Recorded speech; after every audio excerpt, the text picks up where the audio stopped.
you're presenting or you're taking the oath, and I'll tell you when to unmute.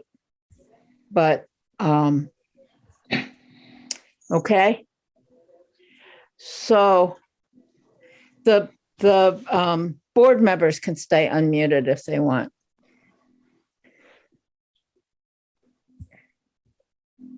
Okay.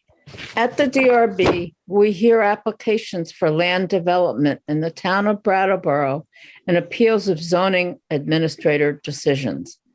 Procedurally, the Development Review Board operates on the record.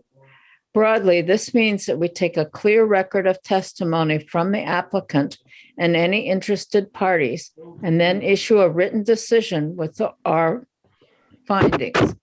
Applicants and members of the public should be aware that as we are on the record, this is your opportunity to comment on and provide evidence relating to an application. In the event our decision is appealed to the environmental court, the court will not take or consider additional testimony at its hearing, but will look at the evidence from our hearing, the regulations, and determine if the evidence supports the findings and the decision of this board. Only interested persons that participate in this proceeding may appeal a decision made by the board. So I strongly encourage all of you to speak up at this hearing. As we are on the record, we are going to ask that you affirm your testimony will be truthful. So applicants and anyone wishing to speak, please unmute yourselves. And you can put your cameras on so I can see you.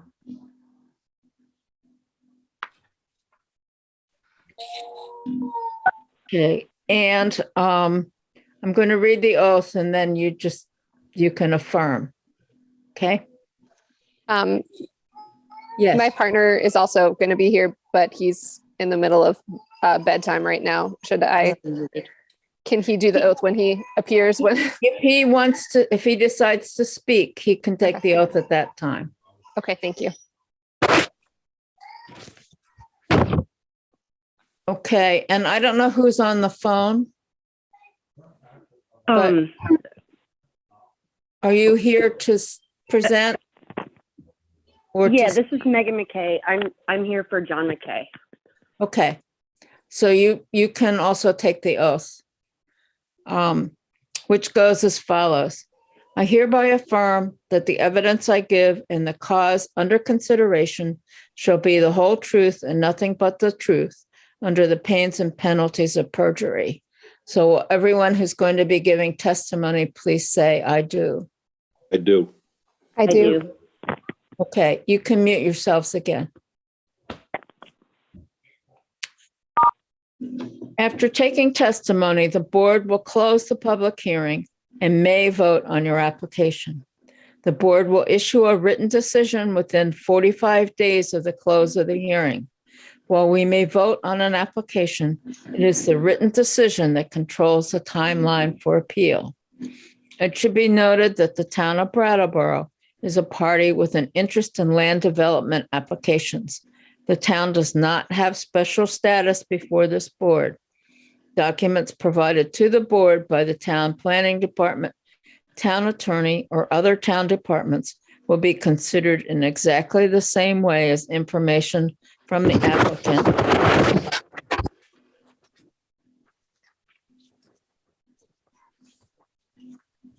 Okay, do I have a motion to approve the minutes of the meeting of November 17th? I motion that we approve the minutes for November 17th.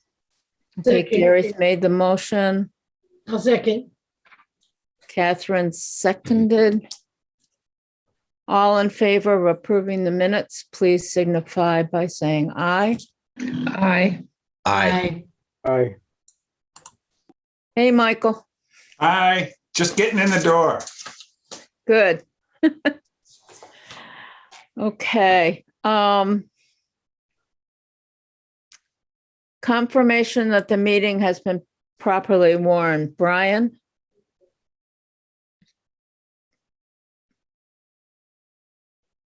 Yes, it's been properly warned. Thank you. Are there any conflicts of interest or ex parte communications? Michael? Just on the, just on that 2021-165. Okay. Anybody else have any conflicts of interest? I thought that was extended. Well, he can't vote on it. Oh, I see. Sorry. Okay. The first item on the agenda is 21-165 Vermont Re Development LLC, request for site plan approval. And they have requested a continuance to February 16th, which is our next meeting, 2022. Is there a motion to Maya. approve the request for continuance? They're not actually going to be able to get their materials in time for the next meeting, so they'll have to continue to March 16th. Okay. Is there a motion to continue to March 16th, A motion that 2020? we continue to March 16th, 2022. Is there a second? Second. Nora is seconding. Gary has made the motion. I'm going to call the roll so that we have a record of who voted. Gary?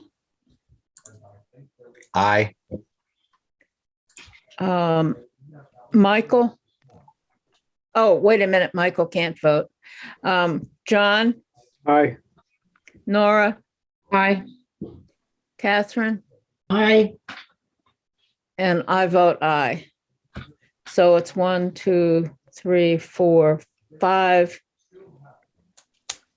ayes, 1 abstention or 1 conflict. I don't know how you write that down, Brian. Okay. Moving to the next item, 2021-194. Diana and John McKay, request for flood hazard and riparian area conditional use approval for 285 West River Road. And the town is requesting a continuance to the meeting of March 16th, 2022 to allow for additional site plan details, which would be required before we can consider it. Ms. McKay, did you want to say something? Just that, yeah, that we're looking for a continuance for time to gather more materials. Okay.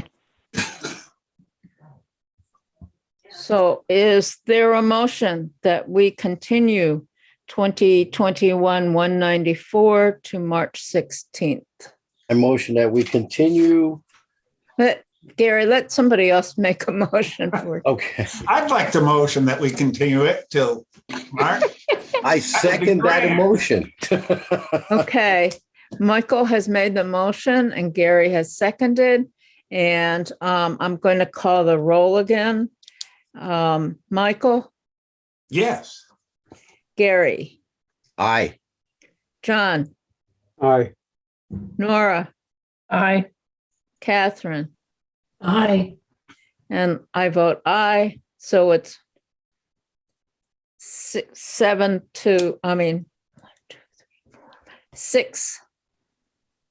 to nothing.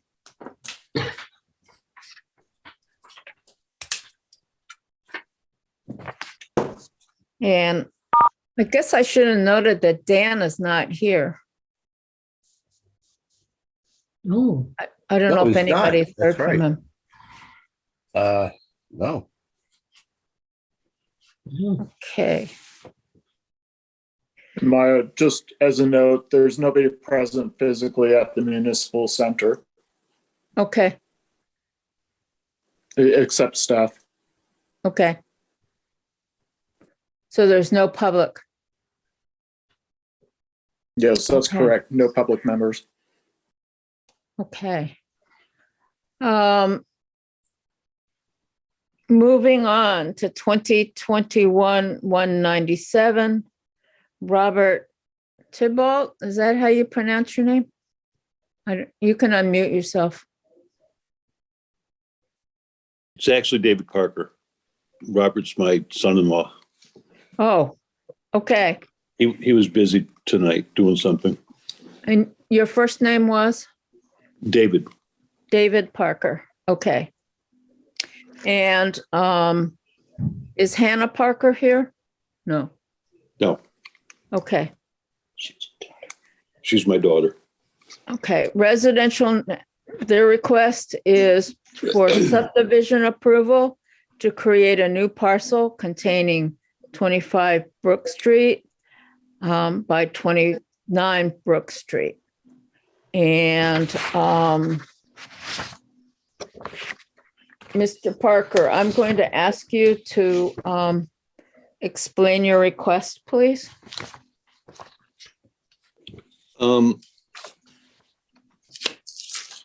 It's a good question.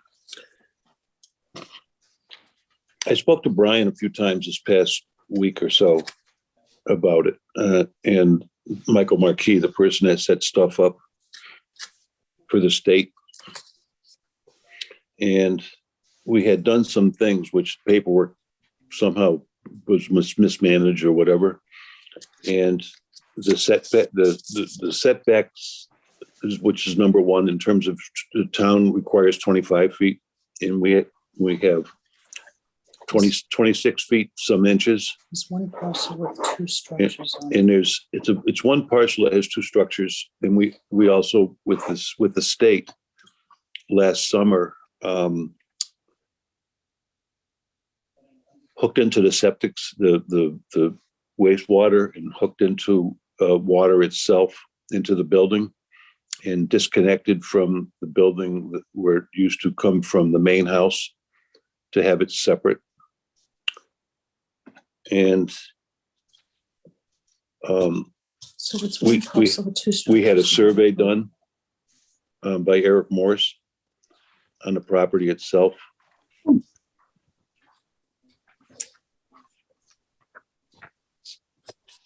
The goal is. The goal is essentially to have the property separated and at the same time have it done properly, so it works for the town. Okay. Catherine, Is there any chance we could get the schematics up? We can see it. I've got the sheet here, but it's really hard to read what they want. yep, Steve is doing that. Thank you, Steve. Could it back to be enlarged just a little bit? Steve, thank That's you. better. Okay, so the dotted line,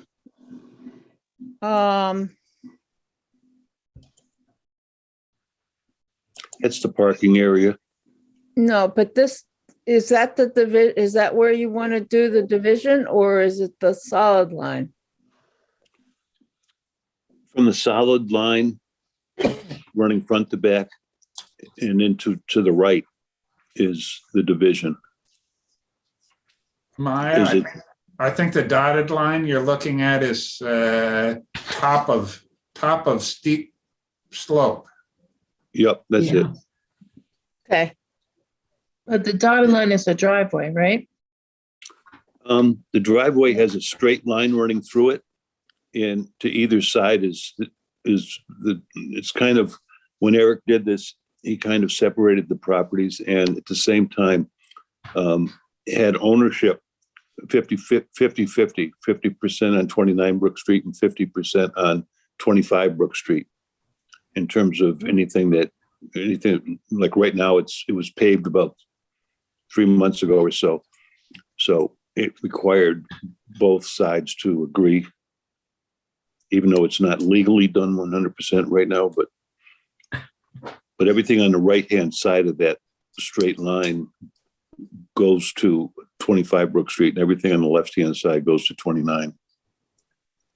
Is that the one that's marked 29 Brook Street where it's solid line around it?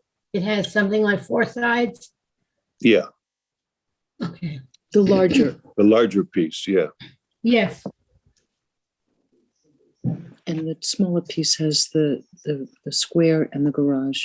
Yeah, the smaller piece has the square and the garage. Can I ask who just spoke and whether you were sworn in? Oh, No, sorry, I was not. Okay, So I'm gonna have I to won't take. speak. I won't speak. No, Sorry. you've already spoken. I have to swear you in. Otherwise, your testimony will not count. Okay, sorry. So would you identify yourself? My name is Fran Zipperstein. Okay.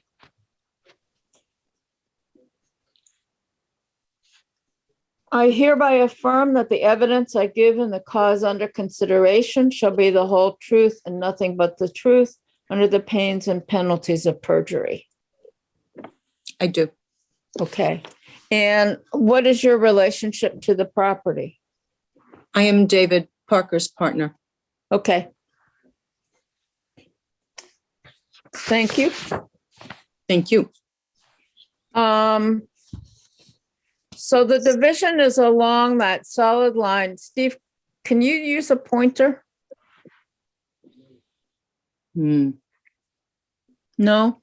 Yes? wait a minute, 1 second. Let me see if we can. I don't think so. No, I'm meant Steve. I believe so, Maya. Just one. Okay, so that's the, whoops.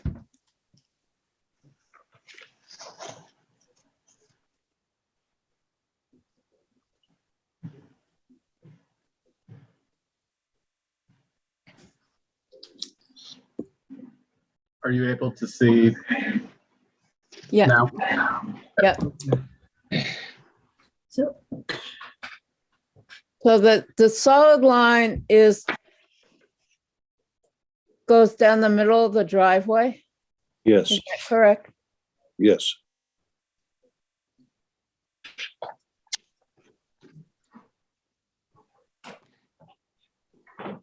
So is there anything to prevent people from parking on either side? Of the driveway. Yeah, Um, you have There's- parking areas on both sides. There's parking areas on both sides, and there's also a parking area on the left side of the building, Which building? off the road. The Oh. 29 Brook Street. Oh, I see. Yes. Yeah. Okay, but There's people, approx- there's people who approx- Go ahead. There's approximately 1, 2, 3, 4. 1, 2, 3, 4. There's approximately 4 to 5 parking areas off the main driveway, and there's 2 parking areas to the far left. and there are 4 units in the 29 Brook? Yes, Okay. so that other parking area is the one that's off of Frost Place? There's a little parking area right down in the corner on the left-hand side. yeah. There's actually a garage there. It's a driveway and then a There's a garage. driveway, then and a garage. And the people that live there one person parks inside and one person parks to the left-hand side of that parking area, so the other person can get out. Okay. So, David, I wanted to know, this is Nora. I have a question for David. Mhm. All right. You said about the driveway that there's not a legal agreement on how it's to be maintained. But do you It's- intend to do that? Or Yeah, it's a 50-50 split between but 29. no legal agreement yet? Not yet. Not yet, no. Is that an intention to have that done? Yes, yes. Absolutely. And it looks like from your lot, from note 9 on this, that the gravel parking area behind the garage will still be used by lot 1. I didn't hear what you said. I say, if you look right where the pointer is right now, that gravel parking area, and it says see note 9, and note 9 over on the side says that, I believe it says that the lot number 1 will continue to use that parking area Yes, on lot 2. yes, And I'm assuming that your legal agreement having to do with the shared driveway will also include that? absolutely.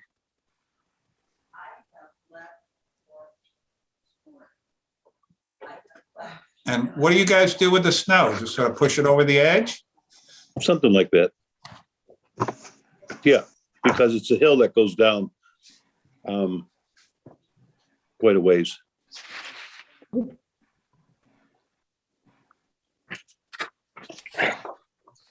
It's fortunate that we have that.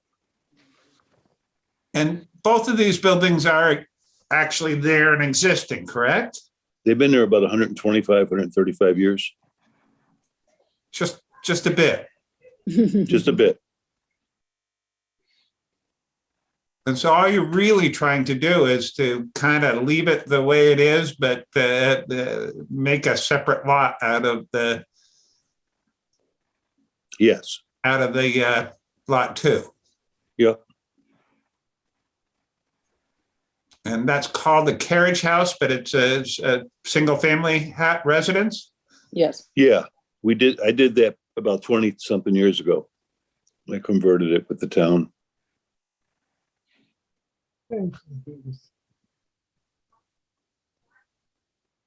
Okay, are you planning to include any energy conservation methods for either of the buildings?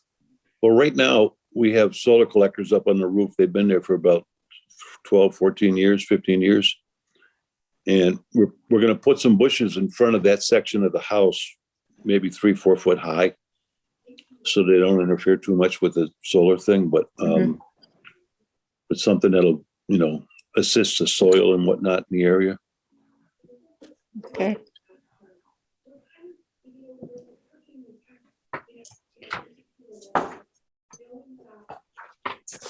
And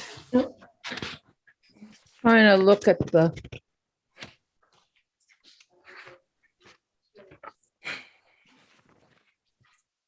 So I guess I'm a little bit confused. Because according to the memorandum that I have, you're proposing to separate now one parcel with 5 total dwelling units, and is that the one that's 29 Brook Street? I didn't hear the whole thing you were saying. Your application says that you're proposing to separate what is now one parcel with 5 total dwelling units between 2 structures. Yeah. 1 dwelling unit in the building address 25 Brook Street, 4 dwelling units in the building address 29 Brook Street. Correct. So why are we discussing lot 2? Well, lot 2, I think, is, Well, right now, it's one lot with 5 dwellings on it. What they're proposing to do is to divide it into 2 lots. The larger lot, lot 1, having the 4 dwellings on it, and separate that from what's now the carriage house, which has 1 dwelling on it. Catherine, I think they're just labeled lot 1 and lot 2 for convenience purposes. Right, But lot 1 is actually, but lot 1 is actually 29 Brook. Correct. And lot 2 is 25 Brook. Is that correct? yep. Yeah. Wow. So I have, how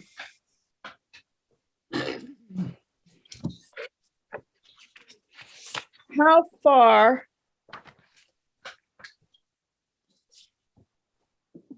is,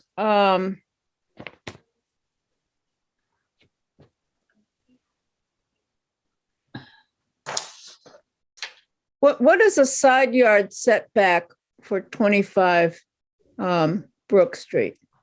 How far to the line, to the next lot line? I think it's like 10 feet.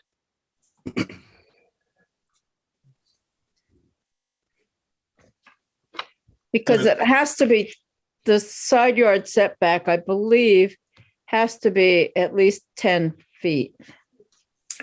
Yeah, So- it's been there forever. For not forever, for over 120 years, 130 years. Nothing's changed. Maya, I think I can clarify on this a little bit. I wish you would, Brian. That's Brian. Sure. So the lot line to the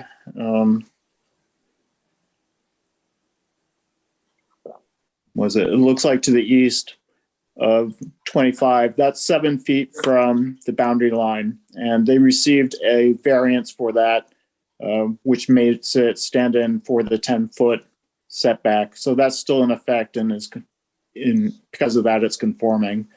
The combined So side we don't have to vote for another variance.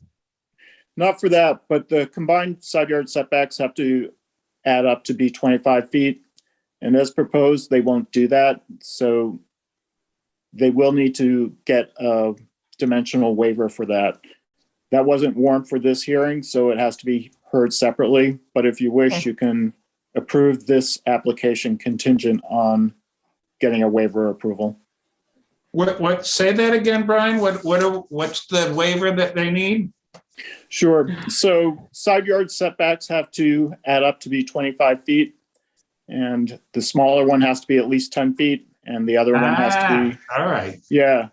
So this subdivision was drawn before those regulations were adopted, and it conforms to the regulations that were in place at the time. You can still approve this, but you'll also have to approve a waiver, and that would happen at next month's meeting. So you could approve both of them at that point, or you could approve tonight this plat approval and make it contingent on the dimensional waiver. Well, we would want to make it contingent on both the dimensional waiver and on they're having a legal agreement. About the driveway and the parking. And, Sure. Maya? And Yes. Maya, for me, it's the legal, I want to see, or I want the approval of the legal agreement on the driveway and the parking. yeah, that's what I wrote down, That makes sense. that we add that as a condition. Yes. Okay, and Maya? so the maintenance of the driveway would include any work that has to be done on the driveway to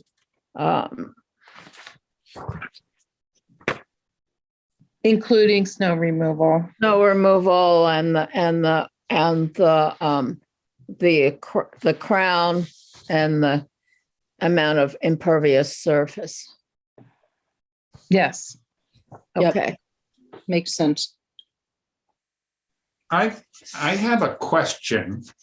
I'm reading Yes. through the memorandum here that from Steve.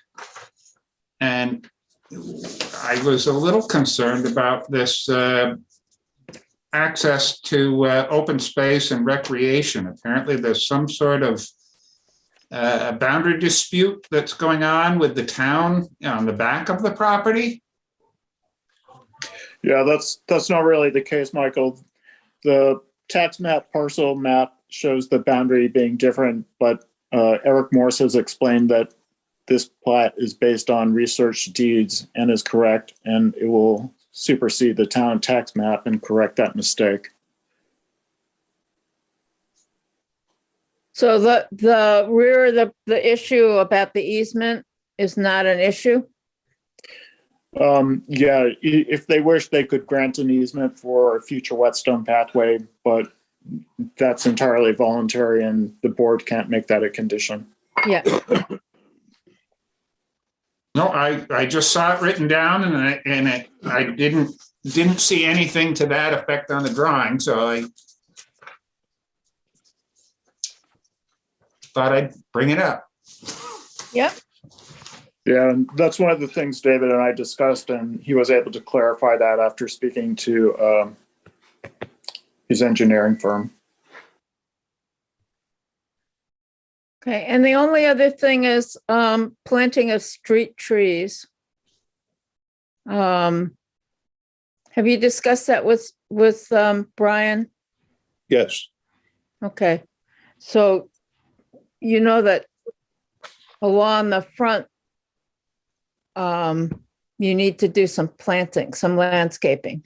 well, we were planning on putting some bushes in front of the house instead of planting trees, just because of the solar collector we have up on the roof.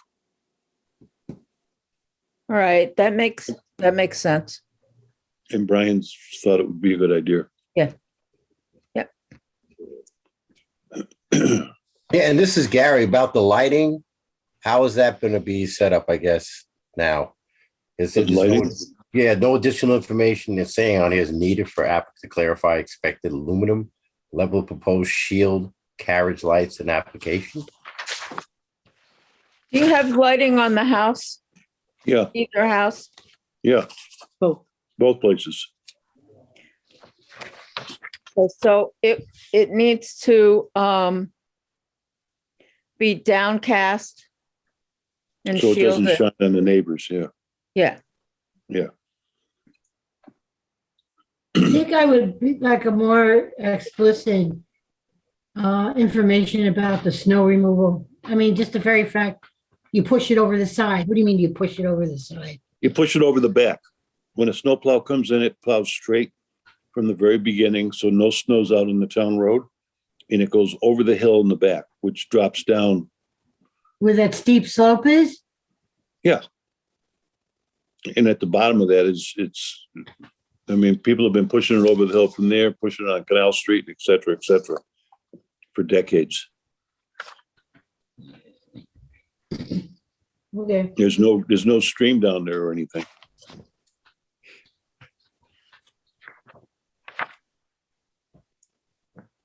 Okay. Are there any other questions? I guess I'm going to ask one of the questions that you normally ask, Maya, about the stormwater and snow storage. I guess the snow storage was covered, but as far as stormwater, as you can see, there's a lot of ice out there. So how's that being resolved with the excessive water being drained? Oh, it's been there for a long time. You know, I mean, I lived on that property for a bunch of years. We never had a water problem, even after 2011. All the problems that we had in town, and with my building at the Whetstone, there was nothing up there. Oh, okay. And as far as pedestrian access and circulation, that's going to be. We have a fence, a 4-foot fence across the back side of the property to keep people from cutting through. We put that up 3 years ago. Okay. But pedestrian access means the access for the residents, and that's For the building. not gonna Yeah, change. it's all clear, everybody. Yeah, and that won't change. No, nothing's changing. Okay. Hi, Dan, you have Dan. Dan has his hand up. He's joined us. Yes, hi. Hi, sorry, I Hi, Dan. hi.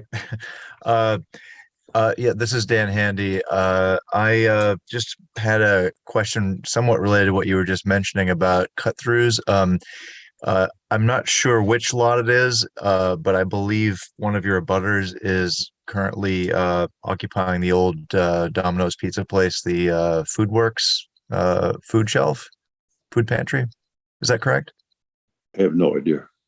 Okay. Well, there's a very large parking lot that wraps around the back of the building. I'm not sure Yeah. if someone else knows which lot that is. If it's the This on the two. on the Which current lot? map, if it's the one toward the corner of the parcel, or the one I think it's the one middle. in the, I think it's the one in the corner of the parcel. Okay, Yeah, because Domino's. And that's been fenced off. sure. Yep. Probably halfway down the hill. Right. Okay.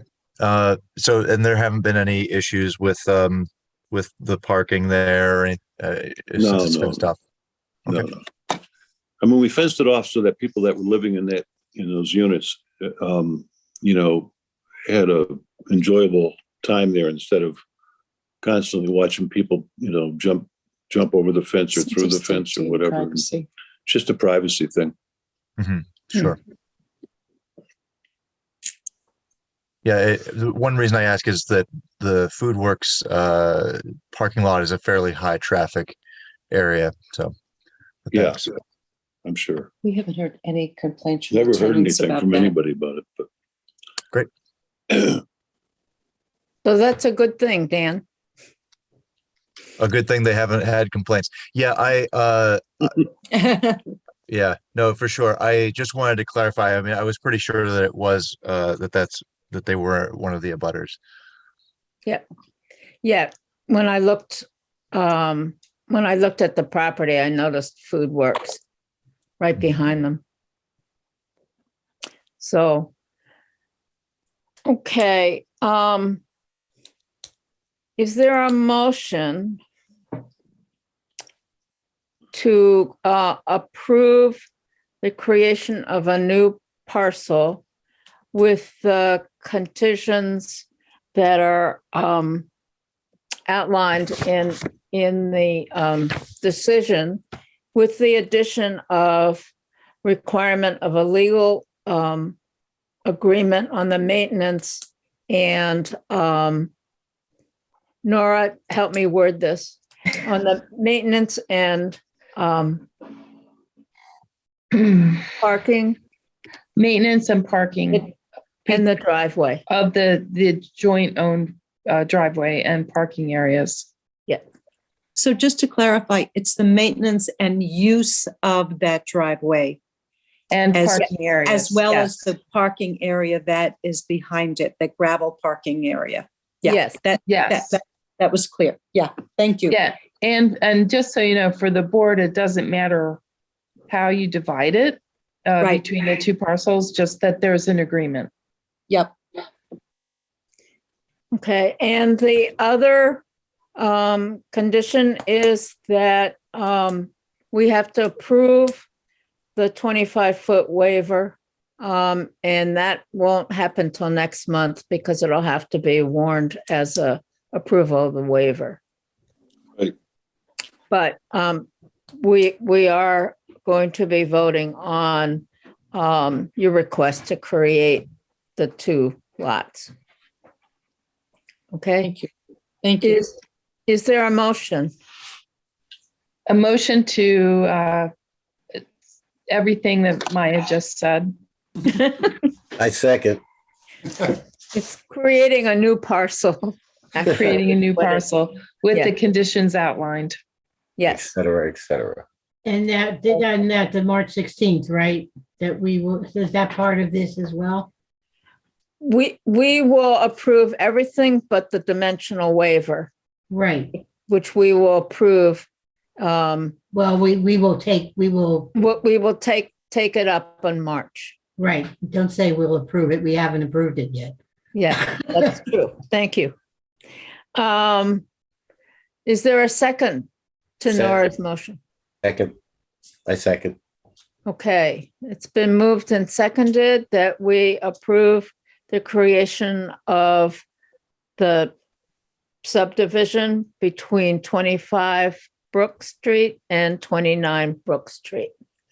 And I'm going to call the roll. Gary, can you take that down so I can see everybody? I can't. I mean, not Gary. Steve. Stephen. I wish. There we go. There we go. Okay. Dan. Aye. Michael. Aye. Gary. Aye. John.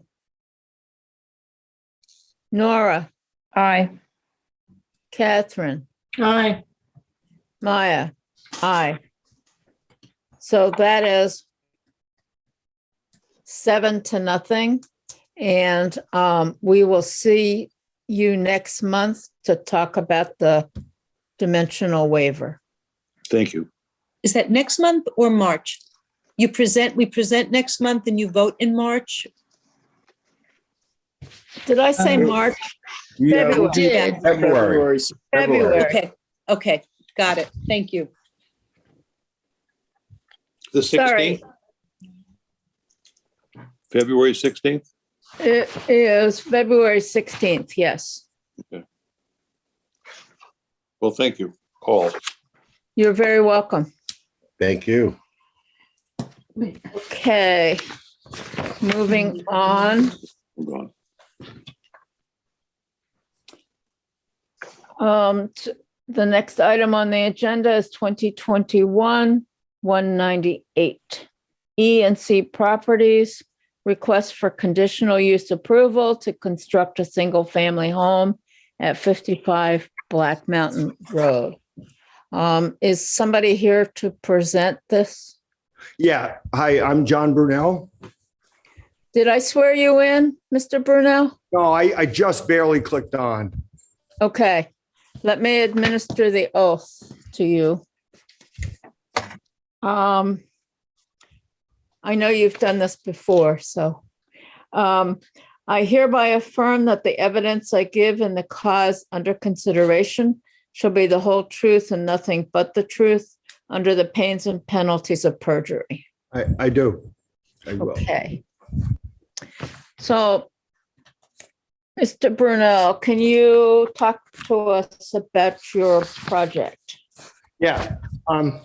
We're basically proposing to just build a small one-level single-family home with a two-car garage in place of the kind of the home that used to be there. There was a small home there before with a garage underneath it. We're just going to put a garage beside it, and that's about it. It's just a typical single-family building.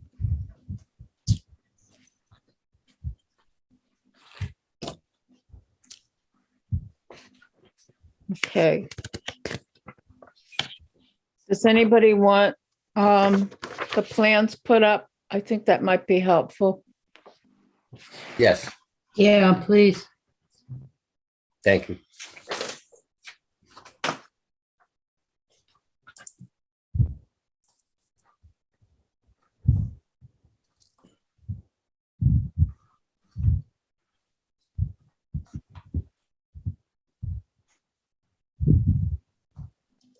Oh, Hey, Mr. Brunel, using the diagram, can you walk us through what you're proposing? Yeah. So basically, this is, I don't know if you've checked out the location, but it's a small lot tucked right up against the cemetery. And there's some big locust trees, beautiful big locust trees, and there's some nice maples. And basically every tree that's there now can stay. There's one of about a foot around that's not a very good tree. It's right where the house is going, but we're basically be leaving all the trees there. The entrance road is pretty much right where there's an existing curb cut right now. It's almost exactly where it's going. This lot will be pretty much flat, a tiny bit elevated higher than where it exits out the road. And some slight banks up against the back where the graveyard is, the cemetery, and out by the road. But it's really a pretty good little lot to develop, and I think it's going to look real nice tucked back in there. It's quite a ways off of Putney Road. And then we plan on putting a row of arborvitaes that'll grow together and be a screen on the north side of it, but kind of keep it open headed towards the south side because the natural trees there kind of block it anyway. So it's really going to kind of be a nice little house tucked back in the woods back there. It'll look nice. Be a tar driveway. We'll finish everything right to the end, like a brand new house, it'll all happen quick, 12, 14 weeks. And we'll probably, have all the grass put in, walkways, the paving. Area where she's been out, Michael. It's also. Go ahead, Mr. Burnett. And then we were going to do a little screen of arborvitaes up in the back, just to keep the little back deck private up there from anybody walking down the road there. But that's about it. I think it'll look real nice in there and work pretty good. Can I ask you how tall the house is? Yeah, it's I don't have the application in front of me. I probably put it on there, but it's it's about what is it, 34 feet deep, and it's probably 20 feet to the peak, something in there, 21 feet, I would say, right in that area.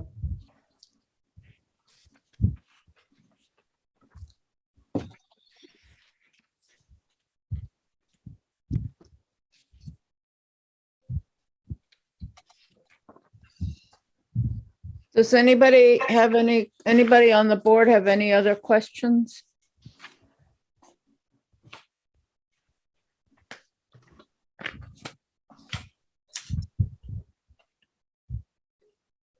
I guess I'm trying to visualize, because I, being not having a car and not planning to walk that far, trying to visualize where is the VFW? Isn't that over the same area where It's across the street. Yeah. It's across the street? VFW. Yep. Okay.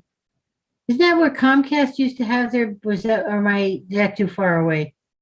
I Didn't think Comcast have a building in that area? Yeah, I think it was on the other side of the road, though. Oh, okay. Yeah, the same as VFW.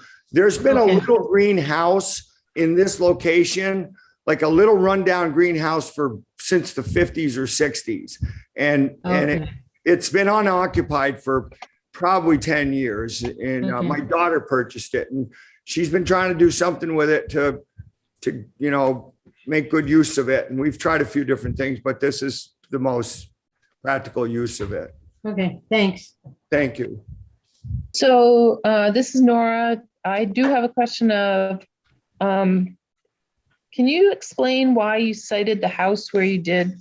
Yes, yeah, exactly. For one, there's a 20-foot, setback. And the way it's sitting right here is actually facing the best view. And it's actually, when you come up Black Mountain Road, it'll look the rightest. It's because the angle of the back is the same angle of a whole bunch of trees and the cemetery. So when the house is sitting parallel to those, tucked in there, looking towards the south with that screening on the front, it's going to look like it was the perfect angle to set it at in the perfect way. So basically that's why it isn't like tipped another way. Any other way, we wouldn't have the nicest lawns and the best view and the most practical driveway in and out. And, it works perfect for the runoff, for the stormwater runoff. And so pretty much that's why it may look crooked, like kind of like, how's that going to look? But it's going to look right as rain because of the line of trees in the back of it. And that it'll any other way, it would almost look crooked sitting there. So I think it'll really, I did do a 3D CAD of it. I was hoping I had printed one to show you, but I don't really have one here, but it really looks pretty good. All, you know, when it's all done, I can picture it all done. The shaded portion on there, and is that supposed to be future attachments? No. One is a deck. And the one is a patio and the other one is a little patio also. They're just where you go into the front porch. It just 6 inches up off the ground. No, nothing that would require railings or anything like that. It's just a place to put a chair and that kind of thing. So John, Gary, are you planning on adding anything else foreseeable or anytime during the construction on that site? Excuse me, doing something else on it? Yeah, adding anything else, any additions or anything else on that? No, you never do anything again. This is it. I mean, Okay. it's maxed out the site. I would have probably made the garage a couple feet bigger, but I didn't dare. I didn't know if it'd fit. So that's it. So can you explain where the cemetery is? And Yeah. yeah. I don't know if you guys can see this. If I put it up to the camera or the camera's going to do something. Oh yeah, you can see it. See that? Yeah. Yeah. That's one picture. Oh, it's backwards because it's in the camera. It's, or no, I'm probably looking at it backwards in the reflection. You're probably seeing the right thing. Okay. Yeah, Yeah, looks we all right. are. Yeah, it Okay, looks so okay. Here's another one. Oh, There's okay. 4 of them. There's 4 of them. And then, let's see. That one, you seen that one? That one. Here's one that kind of shows what it would look like with the trees and the screening on the side. Mhm. And then I guess that's it. The other ones are pretty much what you saw. This one. So the cemetery is in the back Yeah. of the house? Yeah. And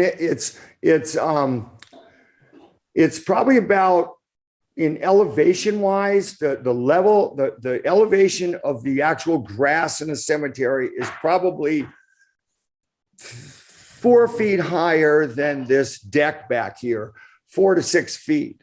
So you actually won't see the cemetery behind there, and you actually, won't. So this cemetery is not a town cemetery, it's a private cemetery? Yeah, I'm not sure. But we're not doing anything. We're not making any changes to the border at all. You know what I mean? We're just slanting the earth down on our side. And we have sloping rights, or they have sloping rights either way. And you're not doing anything like solar power or anything in addition to like that, adding anything sustainable to the home as well? No, a lot of that stuff changed. I did construction 44 years. I started in 76 and I just sold my company a year ago or so, but I built over a couple hundred homes, and the solar thing's all good and everything, but I got homes at Black Mountain Estates right up the road, full on homes, beautiful inside. And I had a lady up there try to see how low she could get her electric bill, and she got it down to $18 one month. I think the average might be 30. When you're paying $200 a year for electricity or $300 a year or whatever it is, it'd take a long time to pay for one little tiny solar panel out there or anything. No, it wouldn't be practical there. Anything like that really wouldn't be practical. This will have underground power, so you don't see wires, and it'll be a real nice addition to the neighborhood. They look beautiful. Yeah. Are you going to, how are you going to make the house energy efficient? Yeah. Well, that's another thing that I wasn't going to elaborate on that, but the same thing up there with those houses. Nowadays, I mean, you can put what's called a heel on the truss, lifts up the roof a little bit and allows you to put in a massive amount of cellulose, an R value of 80 or 100. And in the walls now, you use a combination of a rock cell, real high density, high R value product in the base, and then you put a higher sheathing on the outside. And I mean, they're literally, and it'll have radiant heat radiant heat plus some auxiliary units on the wall. So it's, and you know, it'll be like the super state of the art type insulation, you know, all the foundation, even though it's a slab, will have the ICFs, the insulated concrete forms, you know, all that stuff nowadays. It pays dividends. It's unbelievable how good that stuff is now. Okay, and what's going to happen with the snow? Oh, well, the snow is an easy one. One thing, it'll be shingles on the roof, because that's what I love, because the snow stays on the roof. It don't slide off into the front of your house or into your driveway. Of course, there's a gable on the front of the driveway. Snow that comes down is going to stay on the roof or on the ground. The tiny bit that's in that driveway will get snow blowed onto our property with snow blowers. It's what we use now, is snow blowers for all that kind of stuff. So it's an easy one. Quick question. Maybe you know the answer. I understand that Black Mountain Road is an overpass at I-91 there, but Yeah. are there any drainage concerns because of its proximity to I-91? Not at all. And I'm an expert at that, because I own some land on the other side, and I've been working with Vermont Stormwater for 10 years now, and we're good friends, and we got a really nice system up there. The state just did a surprise visit there, checked all of our stuff, and gave us a big star. They said, you guys are right on, and it worked. So I know about that. No, the slope of this is almost identical to what's happening right now. There's a driveway right in there. The bank comes down. It's just not quite it's all jagged and it goes out in a little, but it'll be smooth, but it's basically the same thing. It runs away from 91, away from everything. And basically it'll absorb right into itself, just like a normal house would. Yep. Hey, I was wondering, are you going to incorporate any capability for electric vehicle charging in your garage or anything like that? Any sort of circuit out there? Yeah. We did up top, because I think it was part of the thing on the, when you do a lot of them up at our development, we put one in up there. Nobody's ever used it, but I'm sure they will sometime. The way we usually do this is there'll be an electrical panel out by the garage, right by the mechanical room. This garage will probably be unfinished right now. So if somebody was to want one, there will absolutely be a breaker box right there. They could probably go to Green Mountain Power or Central Vermont if they're around. They used to give those free to homeowners once you bought your car. So yeah, there'll be provisions to have one. We probably wouldn't put one in, because it's kind of like, if we don't have an electric car yet, we wouldn't get one. And I think you can get them free once you do, but certainly there could be one there. But there'll be service in the garage for it. Absolutely. Absolutely. Yes. Yeah. Nowadays, it'd almost be a mistake not to have that. Yeah. It seems like it's the common thing. I don't know. I like the quietness of it. That's what kind of gets me interested, is pushing that pedal and not hearing anything.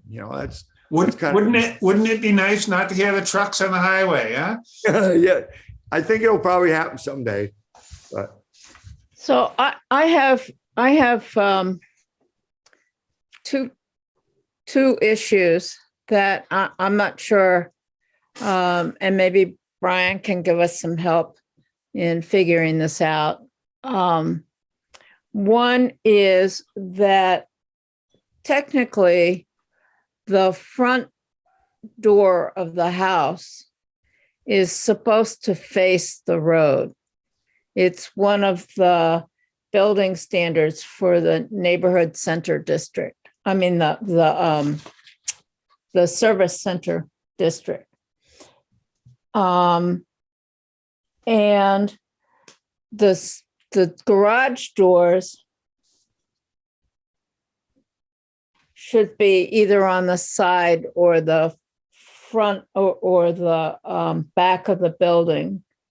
And the building should be 24 feet tall. So there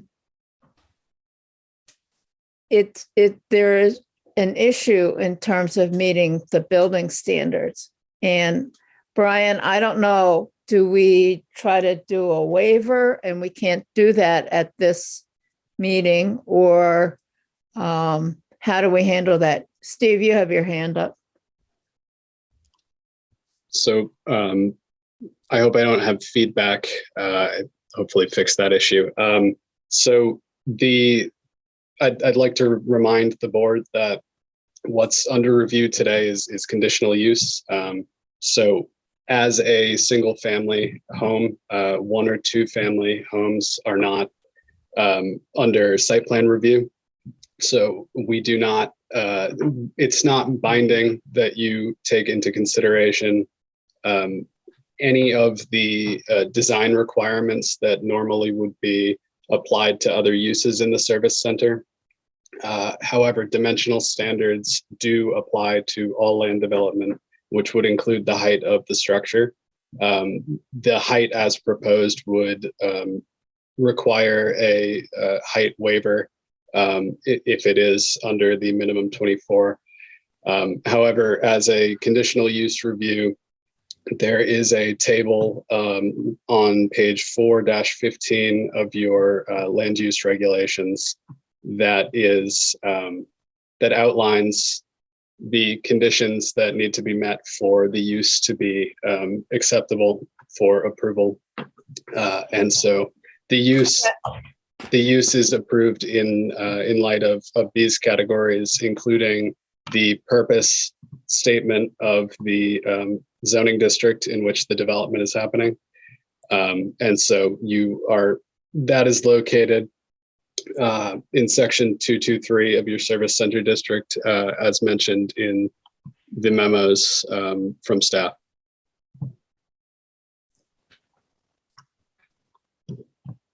Well, I'm not sure what that all means. I mean, I understand the criteria for conditional use. So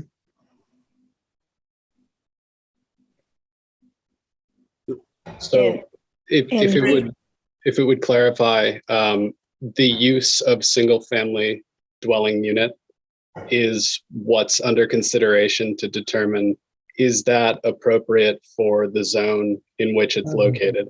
Generally, a single family home would not come before the development review board because it generally would not trigger site plan requirements. And in this case, it is not up for site plan review. So the design elements of the proposed project are not binding on this particular use. However, it is within the board's purview to consider how the aesthetic qualities of the development that are inherent to its use as a single family home are or are not appropriate for the service center district. And so you can see a description of what the service center district is intended for within the land use regulations. That sounds good to me. I mean, that when all you guys are considering is and it is one of the conditions, I mean, conditional uses is a single family home. I mean, I built a bunch of them around Brattleboro. I don't ever remember having a whole bunch of site restrictions with it. It was just simple, take a home down, put another one up, keep in your boundaries and you're okay. But well, I've approved several of your, I've been on the board long enough, so, and you have always, as far as I recall, met all the building standards. Yeah. And so this is an exception. And I don't know that, I guess the board can't do anything about it, but except to say that, to point out that you do not meet the building standards for this particular zone. If we were trying for some other use, we wouldn't meet it, but we don't have to meet it with this use.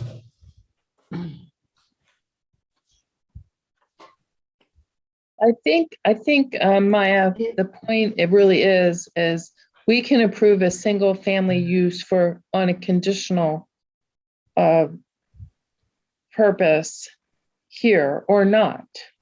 I mean, isn't that the real issue? Yes. And part of that consideration, Nora, is the intent of the zoning district and the town Exactly. plan. Yeah. Exactly. And I think I can say I'd rather discuss this with the board separately about whether we want to grant a conditional use for a single family dwelling right here. So if I'm not mistaken, that's in our purview to do that, to make that determination at this time. Yes. I agree with you, Nora. So you want to propose that we go into deliberative session? I do, and to see what we all think about a single family dwelling in a service center zoning. Okay. So I think procedurally, it would be easier to finish the next public hearing and then go into private. That's what I was just going to suggest. If you make a motion and we approve it to go into deliberative session at the end of the meeting, then we can vote on that. Okay. So I would like to propose that we go into deliberative session about 2021-198, a single family dwelling in a service center zone at the end of the meeting. I second. Okay, I'm going to call the roll again. Dan? Aye. Michael? Yes. Gary? Aye. John? Yes. Nora? Aye. Catherine? Yeah, I guess so. And Maya, aye. Okay, so the motion is that we will go into deliberative session after this meeting. And Mr. Brunel, we may or may not vote, but Brian will let you know what happens. Great. Thank you all very much. Thank you.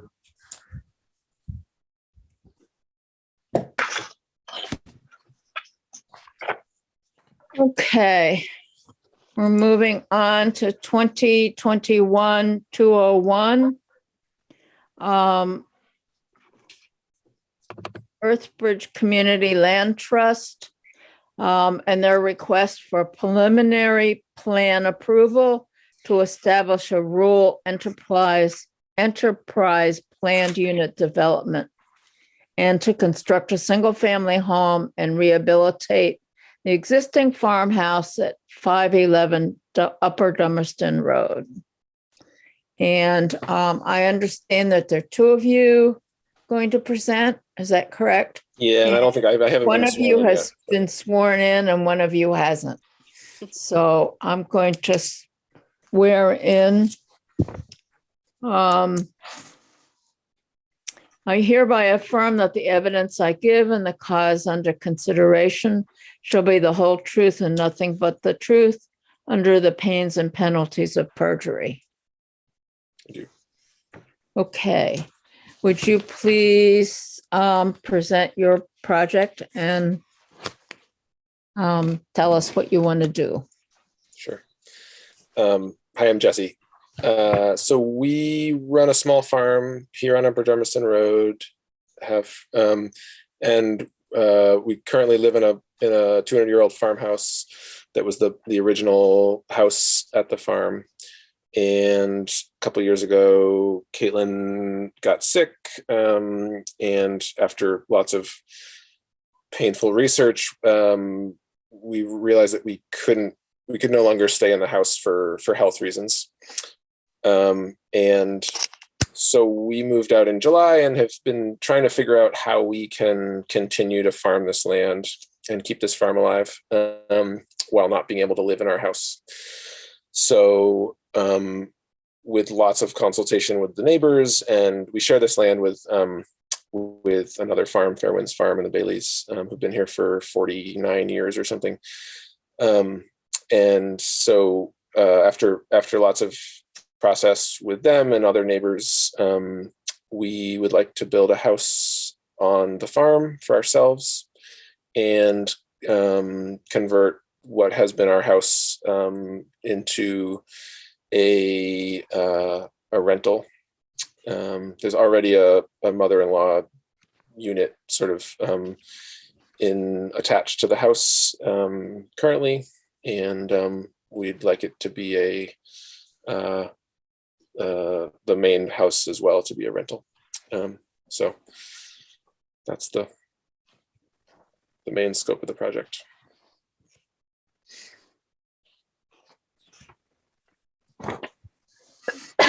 Excuse me. So, does everybody on the board understand what planned unit development is? Can you give me a And- brief synopsis on that, Maya? Is that quick? No, I'm going to ask Brian or Steve to do that. Oh, okay. Well, Stephen or Brian, could you expound on that? Sure, I'll jump in. So planned unit developments are used where a more complex development is proposed. In this case, it's a rural enterprise planned unit development.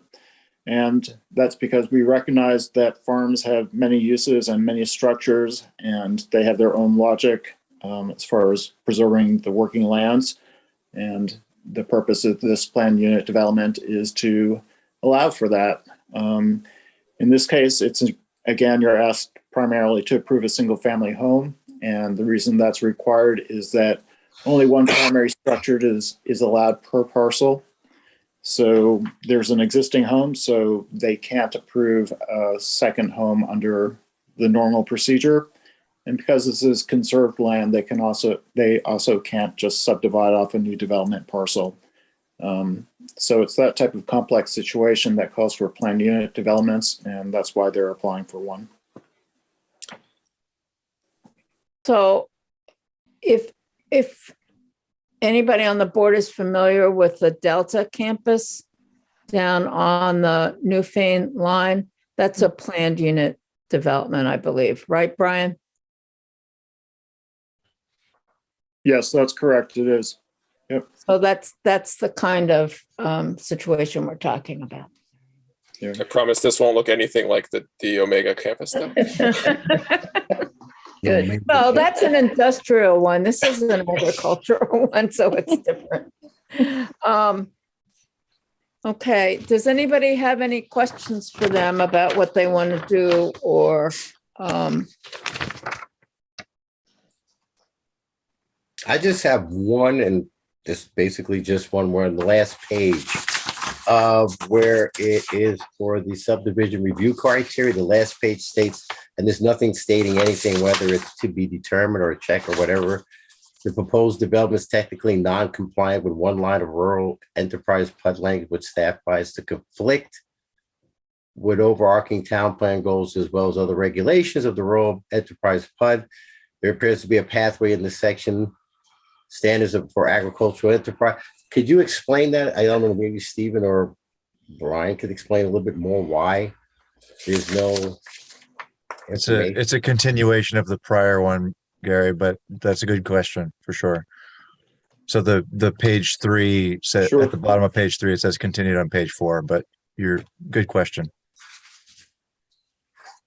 It's Gary, it's part of that thing Yeah. that So there's a regulation. Oh, I'm sorry. Go ahead, Brian. I'm sorry. Oh, okay. So there's a setback requirement in rural enterprise PUDs, and it's in excess of what's proposed. And there is also a requirement that working lands be preserved. So given those two are in conflict, because following the setback would break up a working field, the staff feels that you should look towards the purpose of the planned unit development, and that's to maintain a working farm.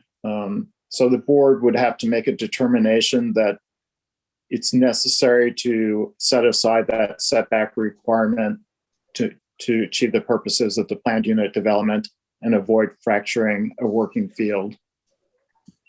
Brian, Yes. can you have, can you give us any sort of a history or a reason for that, the setback in the regulations? We were having a discussion among staff and we couldn't really have a recollection of it. The intention was to allow for some larger processing things like small factories or inns or other enterprises that were more intense than what's proposed here, and certainly larger than a new single family home. So, you know, we think it was just to set back that type of large structure from the boundary lines. But from neighbors, basically, right? yeah, but in this case, it doesn't seem to serve any purpose, and it really would thrust the house right into the middle of the field and just basically preclude the agricultural use. And that's directly in opposition of what the planned unit development is supposed to achieve. Right. That's your determination to make, but that is the staff recommendation.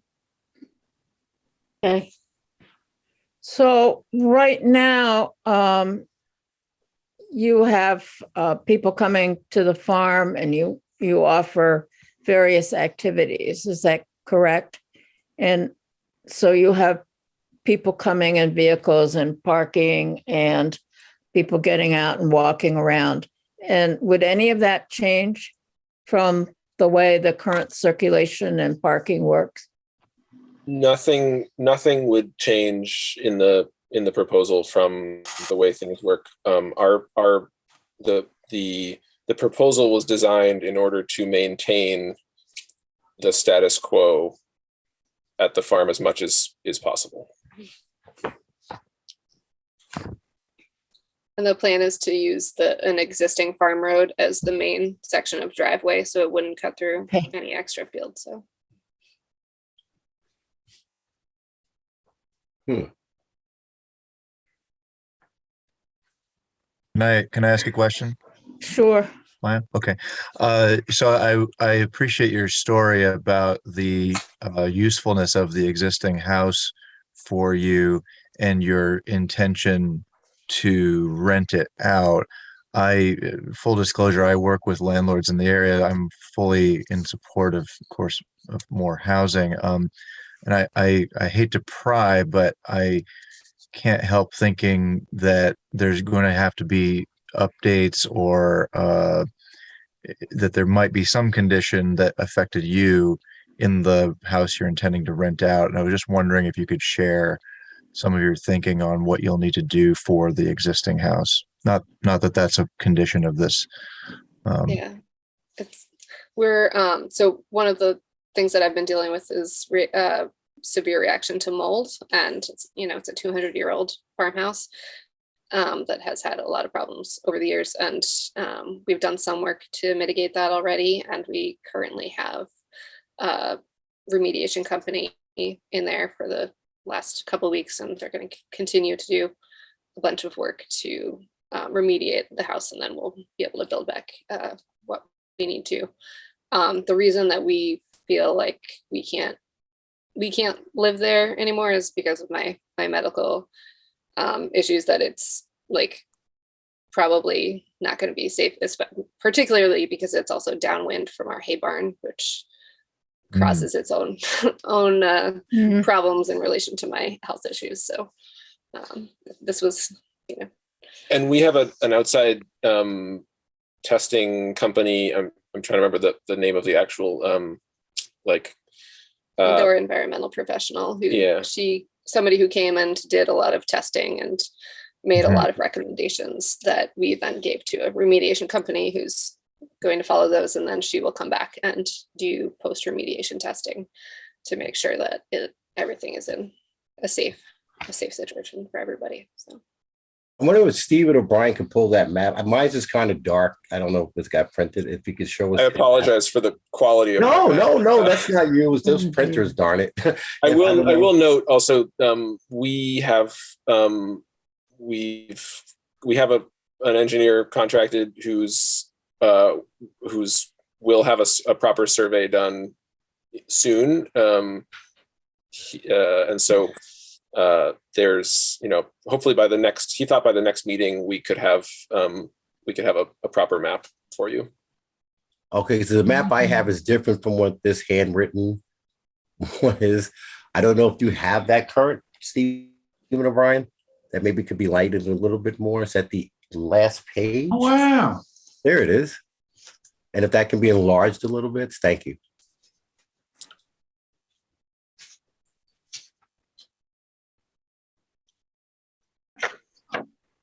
So let's see, the house is it to the right, that house?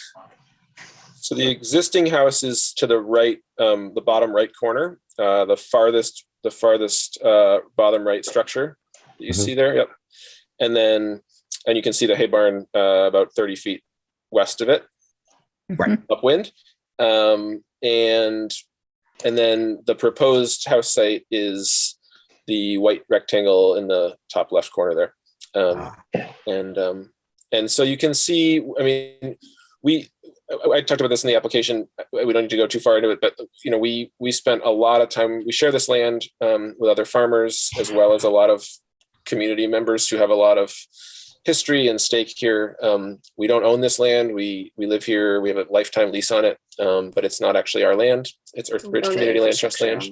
We own everything above ground. So the farm share, in a sense, you guys are doing it.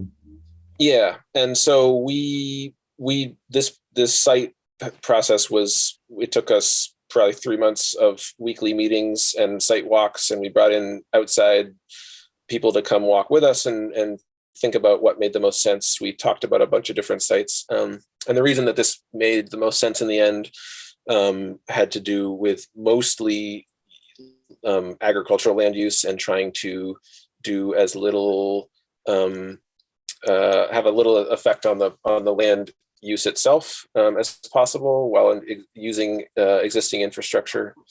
And it will be tucked away in a way that will aesthetically have a minimal impact from the road and other places on the farm, and will also enable us to be involved and continue to run this farm the way that we need to. And one of the reasons that it is placed in that way, you can't really see on this map, but there's the topography is not really visible in this map, but there's a quite difference of elevation in many places that are not you can't see them on this map basically. we talked about trying to site it closer to all of the other buildings, but there's pretty steep grades in those places. So okay, which is why we ended up moving farther out, and that is kind of on a plateau up there, and it's one of the least used part of the pasture that we have. So how is your sewer system?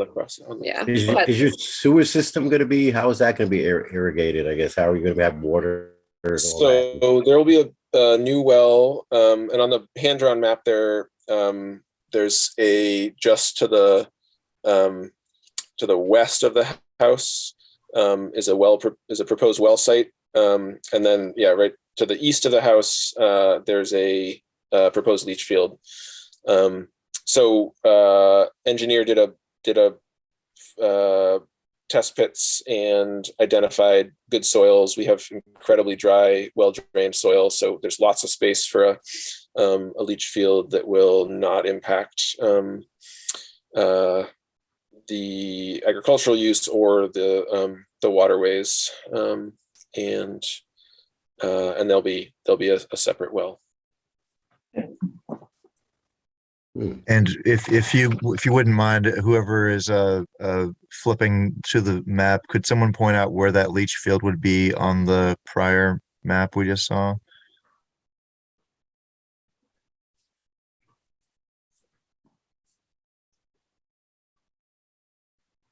Okay, right.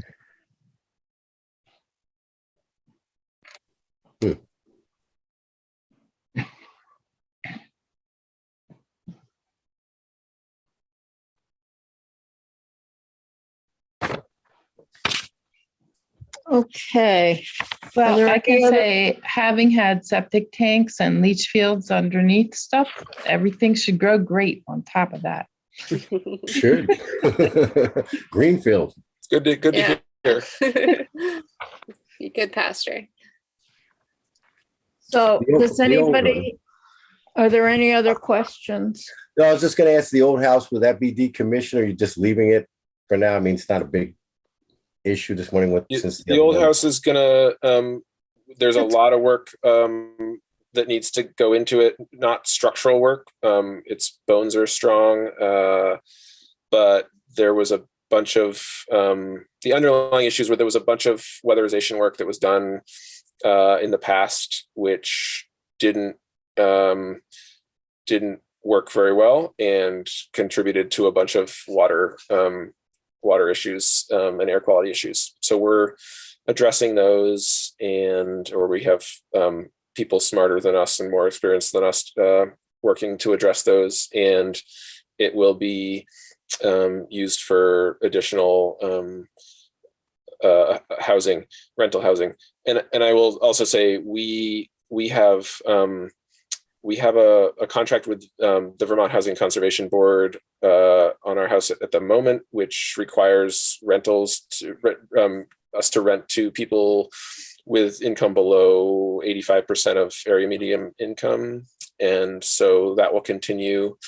And so this will be essentially an addition of a 3-bedroom affordable apartment as well, which we're excited about. And we've struggled for years. Our farm crew has struggled to find affordable housing in Brattleboro, and it's been a real drain on our ability to retain people. We just had our longtime amazing crew member move to Iowa because rent is hard here, and it's like half of that in Iowa, and she had roots there, and we have a number of long-term employees who really want to stay and live here, but are having a hard time. Yeah, I've been losing housing because their rentals have been gone on the market, and we really want to keep them around. So we're excited about that.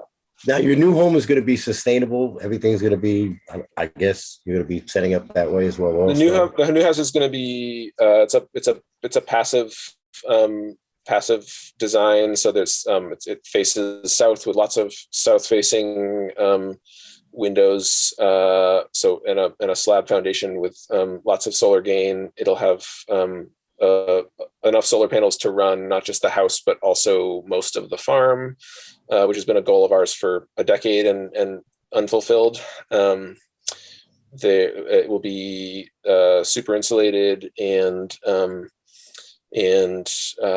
fossil fuel free. It'll be entirely electrified and heated with wood from the property. And yes. So I think environmental design has been like at the forefront of this process all along, and I feel really good about that. So. And that's another reason we tried to site it where it is, because that's one of the best solar sites on the farm. Catherine? That's great. Thank you. Catherine? I guess my only qualm is, and I'm going to have to be honest, that I cannot at least make an informed decision without a more explicit engineering site plan. I have a real problem with hand-drawn site plans. I would like to see more of what's actually going on. It just doesn't make, I would prefer to have a more explicit engineering site plan, since they're going to be also proposing a survey that will be available hopefully for the next meeting. I would like to see a better site plan. I'm sorry. Sure. So Catherine, just to jump in, this is a preliminary approval and they have to come back for final approval. Yes. So you can make a condition that before they come back for final approval, they bring that engineered site plan, so you have that available. Yes, I would like to put that in as a condition.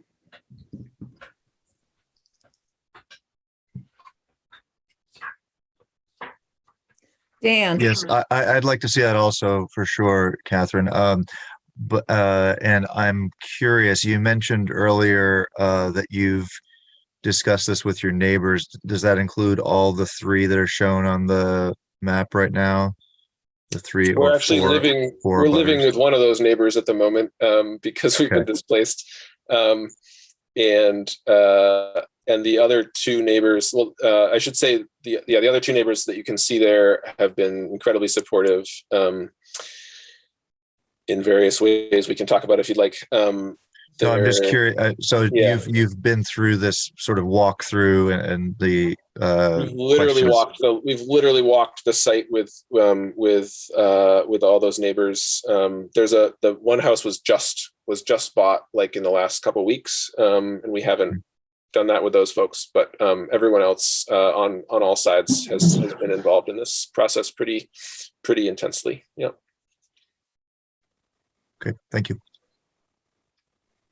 If there are no more questions, is there a motion to give preliminary plan approval to establish a rural enterprise plan development, planned unit development to construct a single-family home and rehabilitate the existing farmhouse into a 2-unit apartment, with the condition that before final approval, we will have final architectural and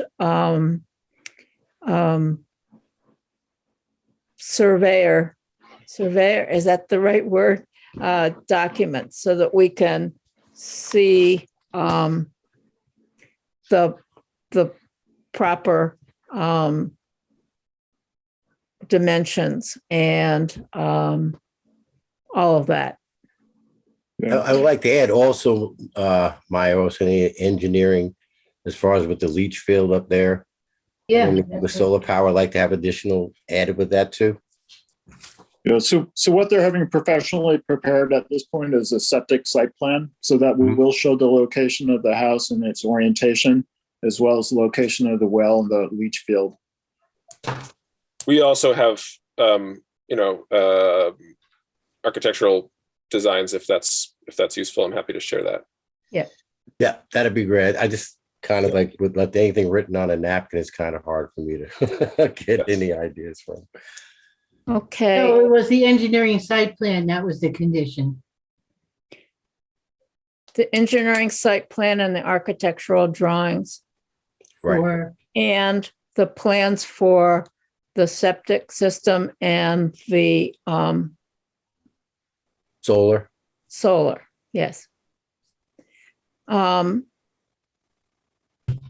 somebody make a motion, please?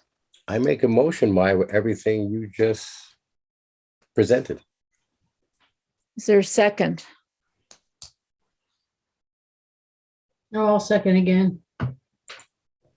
Okay, it's been moved and seconded that we give preliminary plan approval with the conditions that were outlined to the planned unit development and the construction of a single-family home and rehabilitation of the existing farmhouse. I'm going to call the roll. Again, Dan?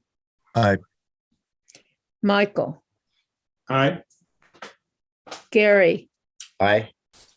John? Aye. Nora? Aye. Catherine? Aye. And Maya? Aye.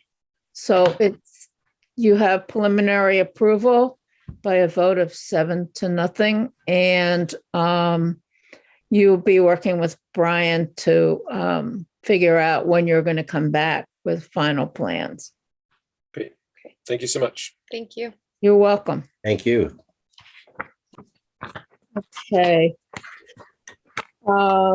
Is there a motion to go into deliberative session? I thought I'm we okay. already did that. Oh, that's right. We did, didn't we? All right, so we are going to adjourn and go into deliberative session, which is the board. Yes. Just one administrative matter that the board might want to consider or not. It looks like the legislator has recently passed a bill that would allow us to go fully remote for our meetings without a physical location. And that would simplify things as far as staff is concerned.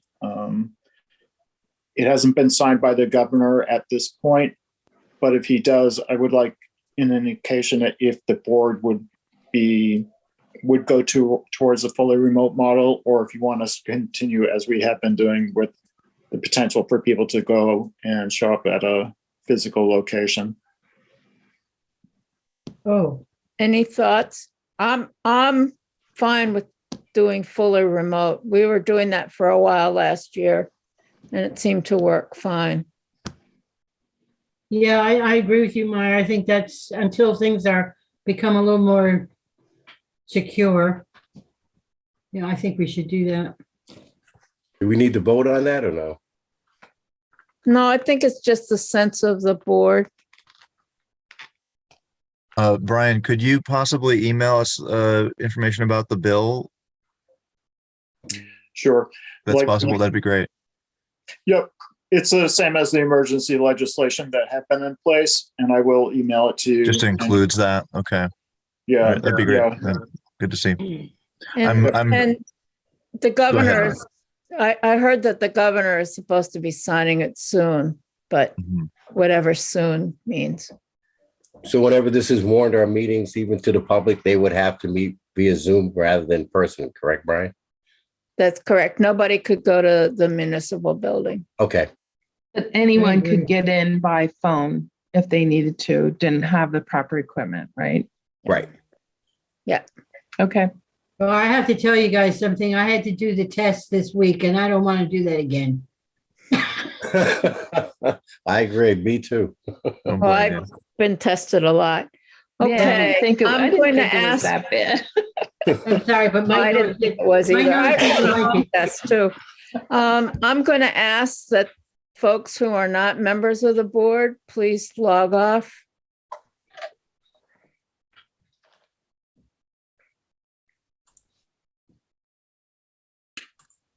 Steve, could you send a link so we have a fully private meeting room?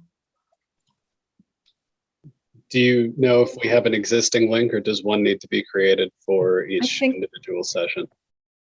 Are we okay? Everybody seems to have logged off. We do? So if Looks it's like it. procedurally acceptable, I can stop the recording on both devices, and this meeting requires me as the one running the meeting to allow individual people in. So I don't believe anything can be heard from the waiting room. So any public that tries to join won't be able to be part of the conversation. So Steve, who was planning staff? Who's that?